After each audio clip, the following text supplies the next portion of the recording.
And right now, the Texas Senate is debating the rules that will govern the Attorney General's impeachment trial. Senior political reporter Jason Whiteley is here in studio with more on what's happening behind closed doors. Chris, a lot's happening behind closed doors. Right now, we're waiting for the Senate to reconvene any minute. They said they would come back at 5 o'clock. And sources tell me this afternoon, senators are very close to settling on what the Paxton trial will look like. Republican Attorney General Ken Paxton suspended without pay after the Republican-led House last month impeached him. The state Senate will hold a trial to determine if Paxton is removed from office. Senators will be the jurors in this rare political trial, and it is up to them, Chris, to establish rules for it.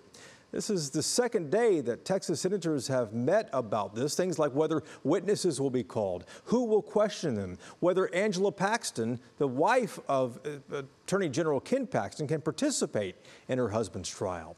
All Senate staff have been required to sign confidentiality agreements to access a draft of the rules, just a draft of them.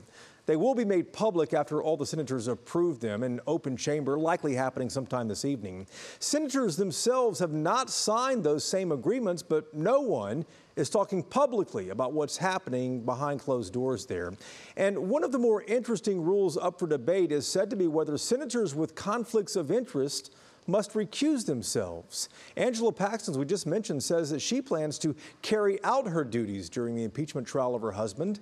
In a statement on Twitter, she writes, quote, "Each time I was elected, I took an oath to uphold the Constitution and the laws of this great state, and Texas law compels each member of the Senate to attend to attend when the Senate meets as a court of impeachment." We do know the trial has to start by August the 28th. Lieutenant Governor Dan Patrick, who oversees the Senate, he'll act as the judge in this case, kind of. The senators will be the jurors here. And remember how rare this is, because Paxton is only the first statewide official in more than a century to face an impeachment trial.